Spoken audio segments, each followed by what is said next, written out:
by police officers.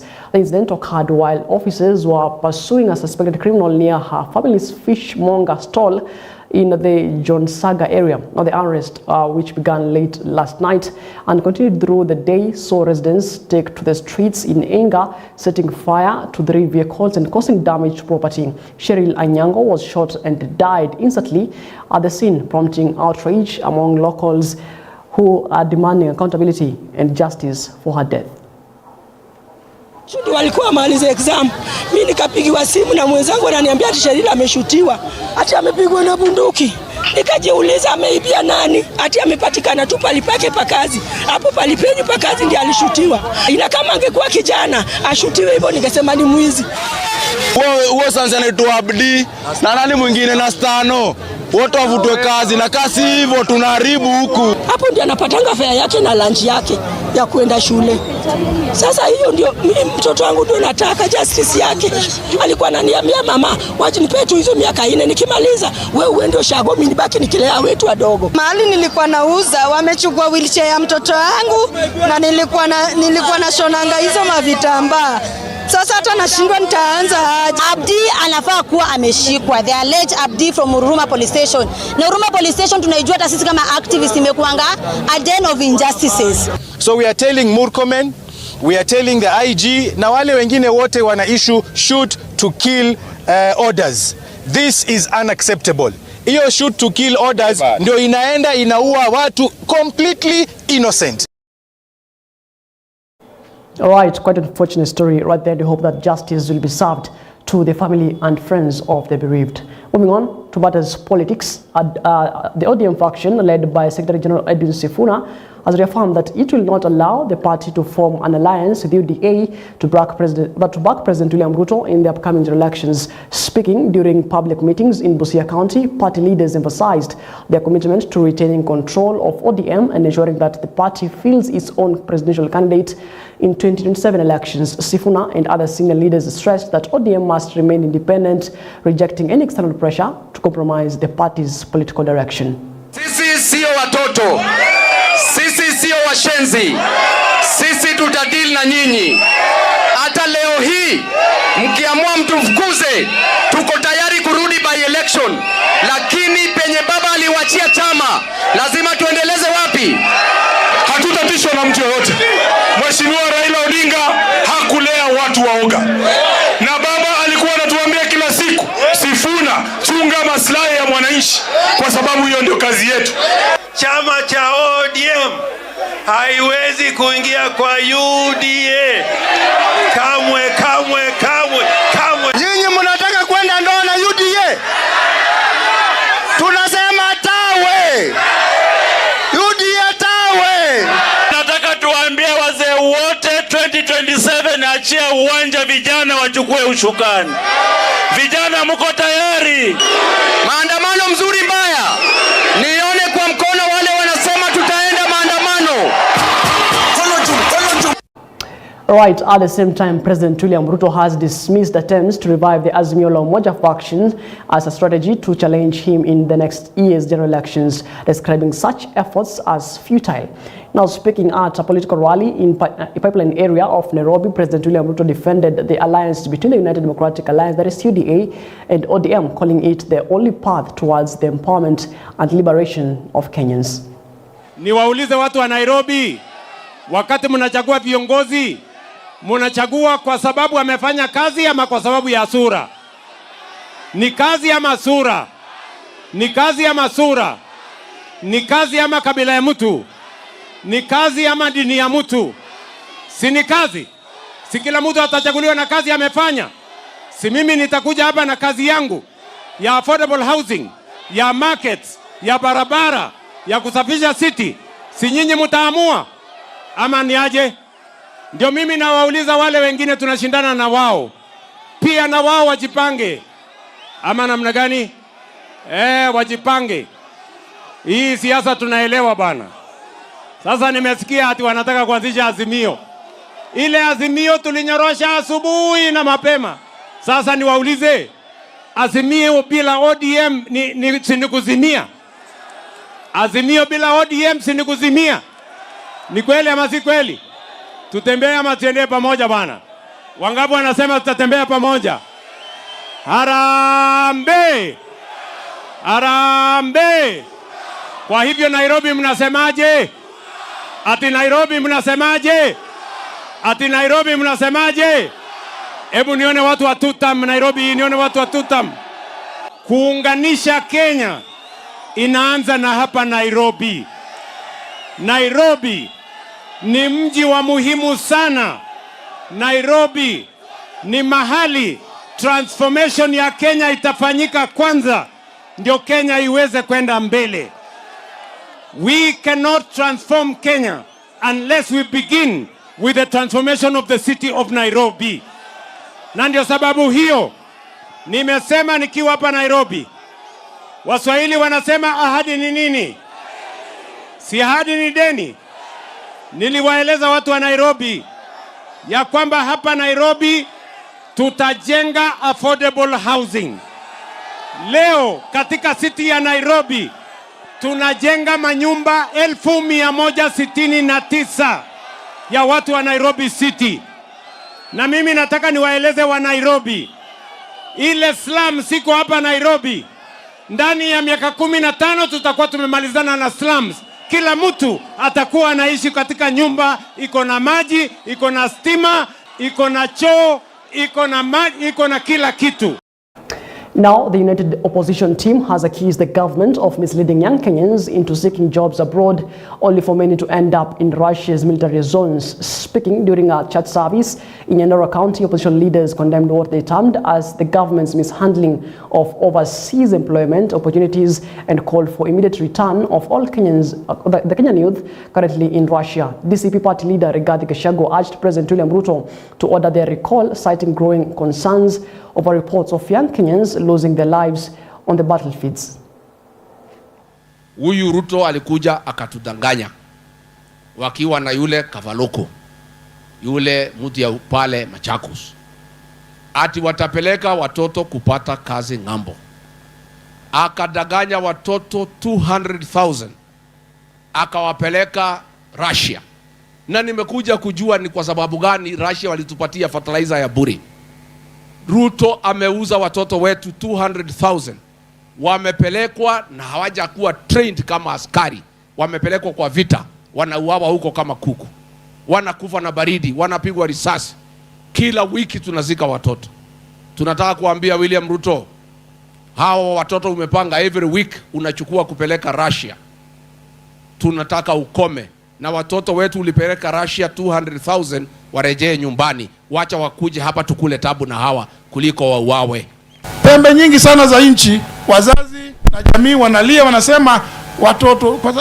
Ruto alituambia anatafutia watoto wetu kazi inaitwa majuu. We are seeing Kenyans being killed in the fight between Russia and Ukraine. William Ruto, you have not commented on this. Musalia Mudavadi, Minister for Foreign Affairs, you have not commented on this. Soipan Tuya, Waziri wa Defense, kwa sababu hiyo ni mambo ya vita, you have not commented. Ile kamutu tunaita Kabaluku, kanaitwa Alfred Mutua, Waziri wa Labor, you have not commented on this. Why are you selling Kenyans? Kwani Ruto nani alikupea order ya damu ya Wakenya? Watoto wanauawa pale katika vita, na unasema ati unatupatia watoto kazi majuu. Wakifika hapa Doha, wakifika Dubai, wanachikwa, wanawekwa, wanapelekwa kwa pahali ya vita kule Russia, wakapigana na Ukraine. Sasa tunasoma kila siku watu wetu wa Kenya wanauawa kule, and we are not seeing any comment from the president. Badala yake ni kushida akimangamanga nchi kila kijiji ati iko pesa na peana ati ya nyota. Kitu unaweza weka kwa M-Pesa na upatie vijana? William Ruto, I want to caution you. Kenya is a signatory to several international conventions. Among them, the resolution passed on 20th of December 2016 by the United Nations Security Council against human trafficking in conflict-prone areas. Right, at the same time, opposition leaders have intensified their campaign to deny President William Ruto a second term, vowing to keep speaking out against what they term as failures within the current administration. Speaking during a church service in Nyandarua County, opposition leaders led by DCP party leader Rigathi Gachagua said they will not relent in highlighting what they described as the government shortcomings. But the leaders reaffirmed that their commitment to transforming the country, are dismissing claims by the government that the opposition lacks a clear agenda. The opposition also raised concerns over the education sector, with Jubilee Deputy Party Leader Fred Matiang'i criticized the government of what he called a vague and confusing announcement on the enrollment of grade 10 students. Take a look. Sema ati sisi ni wajinga, ati hatuna akili. To some extent tunaelewa ni kwa nini anasema hivyo, kwa sababu sisi tulijua aliua watoto Kiambaa kwa kanisa na akina mama, si ndio? Tulijua hakujua? Si tulijua? Lakini akakuja na Biblia akasema ameokoka, tukamwamini, ndio anasema hatuna akili. Akakuja akaambia sisi ate wheelbarrow inaweza fikisha sisi pale tunataka kwenda, tukakubali, ndio anasema hatuna nini? Akili. Juzi amekuja kusema ati tunaenda Singapore, ati tukiamini anaona hatuna akili.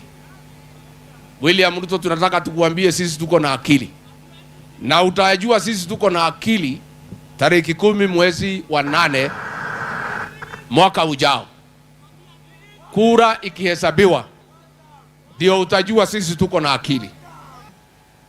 The distance between Jambini, mahali ambapo tumesimama hapa, the distance between Jambini and Singapore is 7,600 kilometers.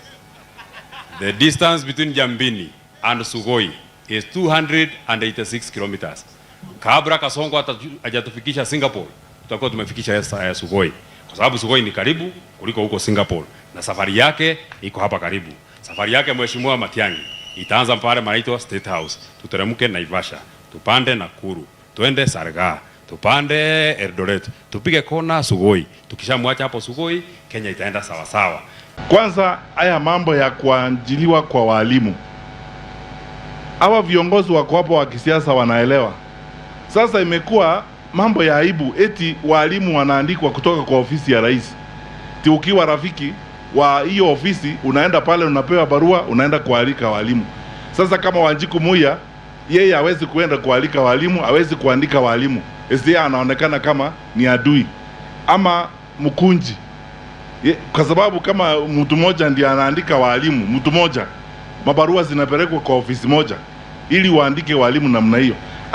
Wa Kenya mnataka nchi yetu iendeshwe namna hiyo? Hapana. Mtoto kutoka hapa Njabini ako na haki ku apply aende aandikwe kuwa mwalimu. Na mambo haya ya ufisadi kwa serikali ambayo inajulikana, tunaelewa, tunataka viongozi wetu wa kitaifa wajue hivi. Haya sio maneno tunafanya kwa sababu ya sarakazi. We are not engaged in public entertainment. Tunaelewa serikali and we understand what is happening.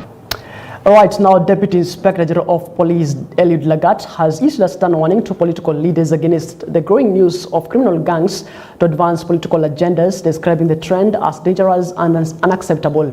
Speaking on Friday during the official launch of a new police station in Igare, Kisii County, Lagat stated that all security agencies in the country have been placed on high alert and ordered to deal firmly with any acts of political violence that threaten public safety.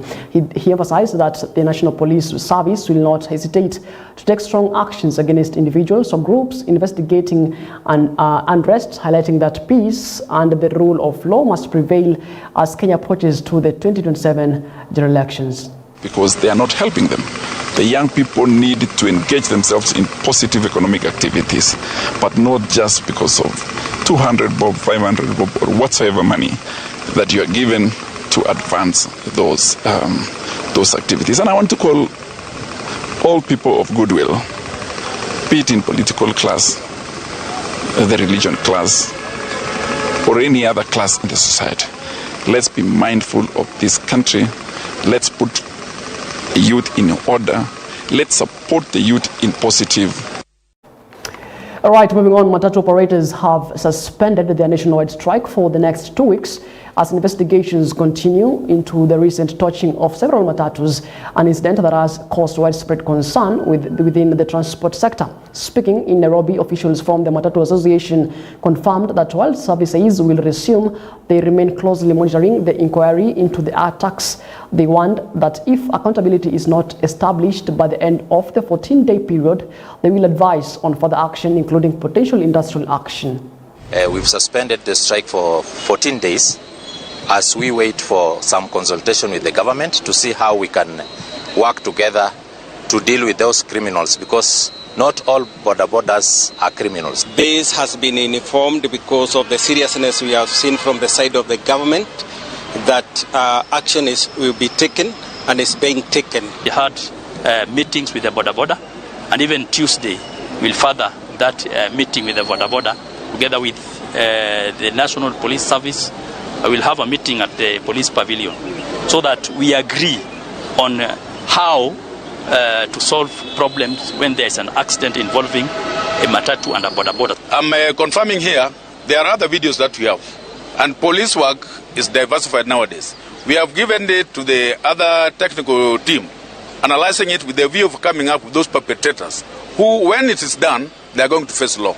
Right, moving on, Bungoma Senator David Wakoli has expressed alarm over the deteriorating state of the county's emergency response vehicles, revealing that many are grounded and unable to assist in rescue operations. Speaking to the media, Wakoli noted that the county government receives an annual allocation of 41 million Kenya shillings for disaster management, yet there is no record of how the funds have been utilized.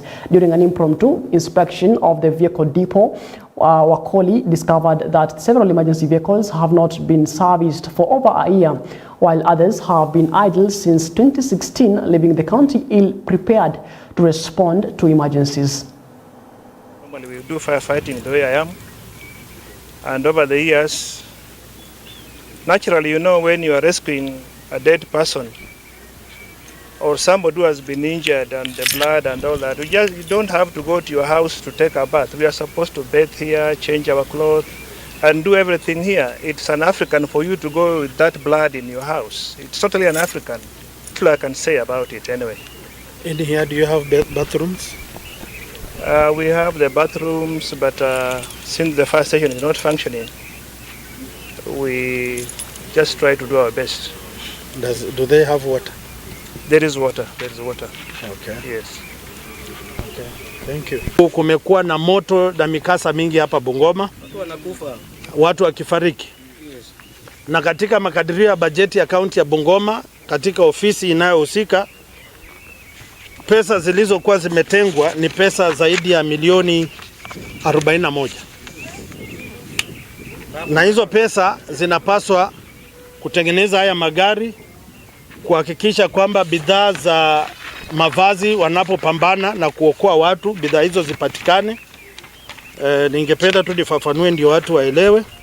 Personal protective equipment, yale mavazi ambavyo wanavaa, gloves na boots, mavazi ya kupambana na moto, na ile dawa ambayo wanatumia kupuliza kama moto uliokuwa wa mafuta pale. Kuna mwanakandarasi alikuja wakati wa Mheshimiwa Wangamati, walipewa kandarasi, hakufanya kila kitu. Kuna mwingine amepewa. Hivi vitu nimetaja hawakuleta, lakini bado naona wametia bidii sana katika stesheni ambayo haifanyi kazi. Na tumeambiwa hapa kwamba kwa muda mrefu hawajapewa pesa za matumizi na mazingira ni mabovu. Sasa mimi nimemulika kurunzi hapa, watanieleza fedha ambazo huwa zinaletwa katika idara hii ni fedha ngapi na huwa zinafanya nini. Kutoka Kabrengo kuna fire station hapo Ebuye, kuna mfadhili alitoa pesa, serikali inapaswa kuongeza pesa, bado hawajamaliza, inaonekana pia zimezama. Hapa hatuoni chochote. Sasa inamaanisha Bungoma County, iwapo tuna janga la moto ama mkasa, tutamtegemea tu Mungu na majirani. Teane tuinue Bungoma ili tusiaibike mbele ya jamii. Hatuwezi leta magari kutoka Busia kutuzimia moto na yetu yamelala, na pesa ninaleta kutoka Nairobi. Ukweli yangu. Na mimi Mimi nitasukuma hadi awajibike na tuambie pesa hizi zinaenda wapi. Right, still in Bungoma County, and the county has stepped up efforts to strengthen food security through a chicken farming empowerment program targeting vulnerable groups within the community. Now, a total of 150 groups, including women, youth, and persons with disabilities, are said to benefit from poultry farming equipment aimed at enhancing their economic resilience. The initiative is being implemented by an agricultural organization in collaboration with the Bungoma County government and includes a 4-day training program designed to equip participants with modern agribusiness skills. Now, the training targets groups from Kandoi, Bumula, and Sirisia, providing them with knowledge on both agricultural production and commercial farming practices. Ambayo tumepata mahali hapa ni haswa sana kuhusu ufugaji wa kuku, ambao najua vijana wengi wako huku nje na wangependa pia kuweza kuelimika. Sisi tukiwa hapa tumeelimishwa ili tuende kuelimisha vijana kuhusu ufugaji wa kuku. Na kwa kikundi yetu tutakuwa na trainings ambazo zitakuwa zina run, na tunajua kutokea pale vijana wetu wengi ambao labda hawana kazi, kuna wengine wametafuta kazi hawajapata. Pia tunawaalika kwa kikundi, haswa sana vikundi ambavyo viko mahali hapa, unaweza join in na pia upate hayo mafunzo ambayo itakusaidia pia wewe kama kijana. Huu mradi umetuelimisha hasa kama wamama katika maboma zetu, tunaenda kufanya yale ambayo tumefunzwa, na tunafuraha sana kwa sababu wamama tumejiingiza katika biashara iliyo mzuri sana. Ufugaji wa kuku ni mradi ambao umetuletea manufaa kabisa. Familia zetu hatutakosa pesa mfukoni, na katika biashara yetu pia tunaenda kubadilisha maeneo yetu. Baseline survey ambayo imefanywa, tunataka tu profile vikundi zetu vile tumesema, ya vijana, wamama na walemavu. Tuangalie tuone wanaweza saidika aje. End product ya hii project tutapatia watu incubators, kuku na chakula, kando na hii masomo ambayo itaendelea. Mwisho wake at the department level ya cooperative tutafanya watu wale wameshapewa hizi equipment watakuwa na kuku mingi, so tutakuwa na raw material ya kuuza. So mambo ya value addition itauzwa, hizi vikundi sasa zitawekwa pamoja into cooperatives so that tuuze kuku kwa wingi, because tutakuwa na kuku wengi sana. Mission is to improve the food security, livelihoods and resilience of communities. And we talk of livestock dependent communities, and we work by improving the health and productivity. Now, 8 forest conservations in stations in Mount Elgon area of Bungoma County have each received 2 million Kenya shillings to boost efforts in protecting and preserving forest resources. The initiative, aimed at safeguarding the environment for current and future generations, involves awarding contracts to conservators responsible for restoring degraded forest. Speaking during the signing ceremony, Chief Conservator of Forest Alex Lemakoko said the agreement was reached between the government and the Kenya Forest Service with environmental conservation as the primary objective.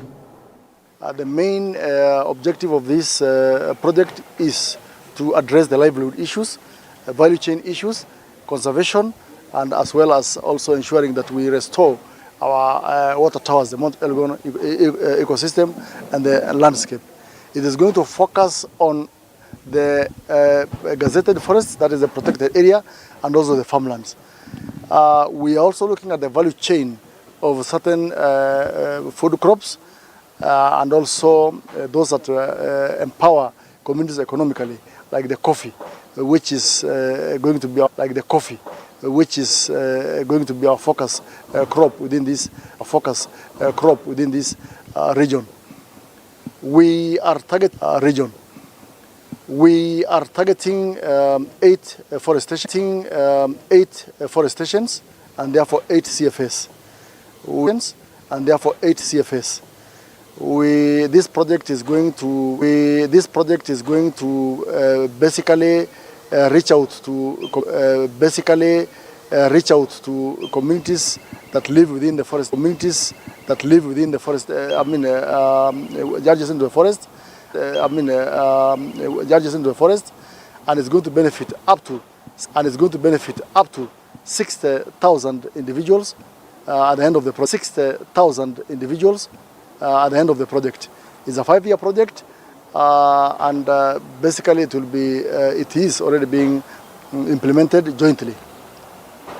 The purpose of handing over these contracts to the people, we are moving away from direct implementation to sharing the responsibilities of implementation to the communities themselves. They are going to be responsible for producing 1.6 million seedlings this year by themselves. We are going to pay them to produce, and we are going to enable them to be able to manage the nursery processes, but also not end there, also to plant them and grow them at the designated areas where we are going to plant them. So the contract involves planting, raising seedlings, planting, and nurturing those seedlings until they can be left out on their own. So this is basically a unique deviation from our previous arrangements now, whereby communities have a greater role in restoration. That we are trying now to empower the local person, the bottom. And we want to tell everyone that this project, with the assistance and with the partnership of the county government, we will be able to support the project and to ensure that it succeeds.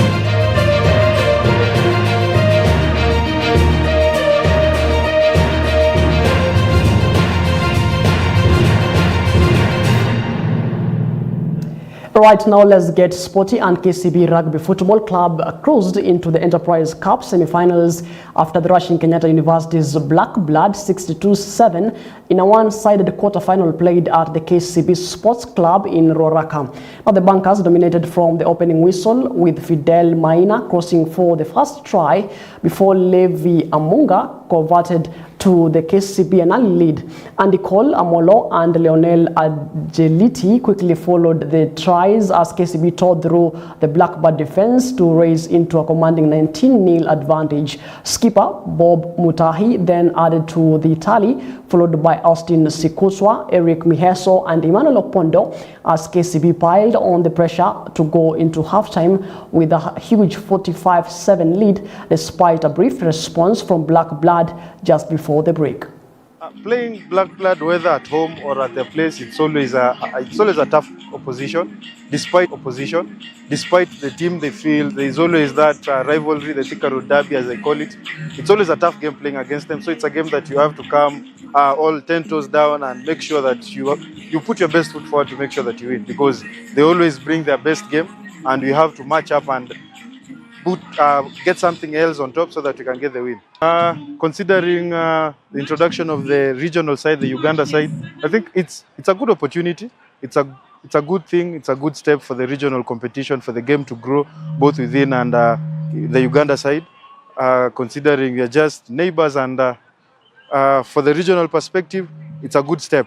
But then I'm not so sure how the whole thing will work out, because personally I feel it needs a lot of funding. So yeah, I hope it turns out well, and we're looking forward to it. The moment you step into that field at the Den, it means pressure. There's always high expectations, owing to the fact that so much is given for us to thrive. So pressure is always part of us. It's just having the tough conversations, keeping everyone accountable, and having that constructive criticism whereby you tell the person the right thing, what they were supposed to do, and have that matchup day in, day out through the week, making sure that everyone is up to it. I think the new faces are people who are fitting into the program. We did it intentionally to do the signings because we knew where we wanted to keep our depth and to be able to keep new players coming in. So it's a matter of us just ticking the boxes and bringing them in to just get into the program seamlessly without having issues. I know we are having big games coming, so for us it's just to focus on how we can build our team and be able to go out and present ourselves well. This is an opportunity that has come to once in a lifetime. Having boys going to play locally with a local club in Uganda or the Ugandan side coming to Kenya. It's a great opportunity, and it's a big eye opener for the 15 side to see guys getting that East Africa competition. I think most of the players will be able to grow. They'll be able to get the efficient number of players that we need every 15 players to have in every season. So I think it's something that is welcome, and we'll be able to see how we're going to be able to compete. For us, it's just to focus on ourselves, get a proper team that will be able to present us and be able to present the bank. So we are working very hard to have ourselves into that finals and see how we'll be able to be a good side.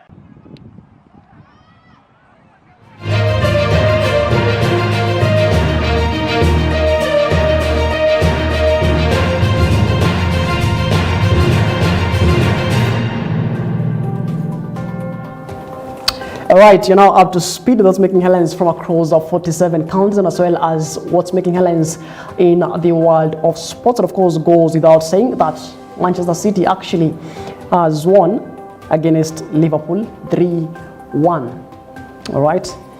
Of course, I can't wait for that particular banter tomorrow in the scoreboard program with Mike Odipo. All right, you're now up to speed with what's making headlines from across the 47 counties, and of course, in the world of sports. My name is Macharia. Thank you so much for keeping me company until this particular minute. And of course, on behalf of the entire team that made this particular program a success, nasema asante sana.